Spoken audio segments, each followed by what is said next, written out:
আজ আমি মজার মজার কিছু খাবার রান্না করব এবং সেগুলো হচ্ছে আমার খুবই প্রিয় খাবার এবং পছন্দের খাবার। তার মধ্যে রয়েছে কুশি দিয়ে চিংড়ি মাছ এবং হচ্ছে মাছের ডিম ভাজি। এবং ডিম ভাজিটা কিন্তু এমন সুন্দর করে ভাজি করব যেটা মুখে লেগে থাকার মতো। আসসালামু আলাইকুম, কেমন আছেন সবাই? আশা করি সবাই ভালো আছেন। আমিও আলহামদুলিল্লাহ ভালো আছি। এই তো রান্নার সব প্রস্তুতি নিয়েছি, রান্নার জন্য কাটা করে এই রান্নাটা বসিয়েও দিয়েছি। প্রথমে আমি চিংড়ি মাছ পেঁয়াজের সাথে একটু সুন্দর করে নেড়েচেড়ে ভাজা করে এর মধ্যে মশলা দিয়ে দিলাম। আর মশলা বলতে চিংড়ি মাছের ভিতরে এতটা আহামরি মশলাও দিব না। শুকনো মরিচ, সামান্য রসুন বাটা, বাস হলুদ লবণ।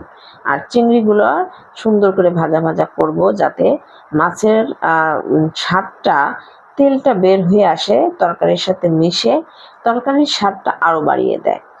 অনেকে অনেক জেলায় এই তরকারিটাকে লিহা বলে, অনেকে কুশি বলে, অনেকে চিচিঙ্গা বলে, আর অনেকে সুসিন্দা বলে। এক এক জেলা এক এক রকমের নাম।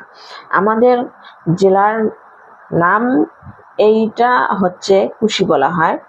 আর কুশি দিয়ে চিংড়ি মাছ দারুণ মজার হবে। মাছগুলো টাটকা ছিল আর দেখতেও কিন্তু দারুণ হয়েছে। আর মাছের একটু তরকারি সুন্দর করে কষিয়ে নিয়ে আমি ঝোলের পানিটা দিয়ে দিয়েছি। আর একটু পাতলা করে ঝোল রাখবো। মোটামুটি ভাবে ঝোলটা শুকিয়ে আসলে তারপর নামিয়ে নেব। অন্যদিকে আমার কড়াই বসিয়ে দিয়েছি। আর এই কড়াইটার মধ্যে যত ভাজাভুজি করা হোক না কেন লেগে ধরে না। কড়াইটা খুবই ভালো।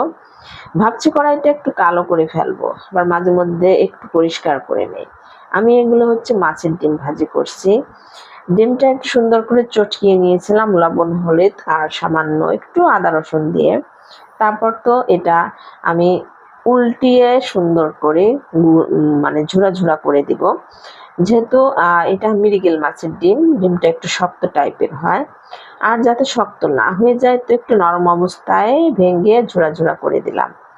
আর এই ডিমটা হচ্ছে বিভিন্নভাবে খাওয়া যায়। মাছের ডিমের আসলে তুলনা নেই। ডিম বলতেই কিন্তু অনেক স্বাদ, ডিম বলতেই অনেক মজা। এটা এই যে যেভাবে ঝুরা করলাম, এটা কিন্তু এমনিতেও খাওয়া যাবে। তো আমি হচ্ছে কাঁচামরিচ পেঁয়াজ দিয়ে ভাজি করব। তো ডিমটা একটু ঝুরো যখন করে নিয়েছি সে পর্যায়ে হচ্ছে কাঁচামরিচ এবং পেঁয়াজ দিয়ে দিলাম। অনেকটা পেঁয়াজ দিয়ে দিয়েছি। এই ডিমের ভিতরে যত পেঁয়াজ বেশি দেওয়া হবে ততই কিন্তু মজার হবে। তো ডিমটা একটু নেড়ে চেড়ে হালকাভাবে ভাজা করব। আর ভাজা করতে যখন দেখব পেঁয়াজ এবং কাঁচামরিচটা একটু লালচে টাইপের হয়ে আসছে, বলতে বাদামি টাইপের, তখন সেই পর্যায়ে হচ্ছে আমি নামিয়ে নেব। আর এই ডিম ভাজি কিন্তু মশলা কষিয়ে দো পেঁয়াজও করা যায়, এই ডিমের ভর্তা খাওয়া যায়, মাছের ডিম একটু ডিম্বাকৃতি চপ আকারে তৈরি করেও পাকোড়া বানানো যায়। ডিমের কিন্তু রেসিপির কোনো শেষ নেই। যত সুন্দর করে প্রেজেন্ট করা যাবে ততই মজা হবে। যাই হোক, আর একটু ধৈর্য ধরে আস্তে ধীরে হচ্ছে আমি নাড়াচাড়া করে নিচ্ছি। তো ফাইনালি ভাজা হলে নামিয়ে নেব। সবাই ভালো থাকবেন।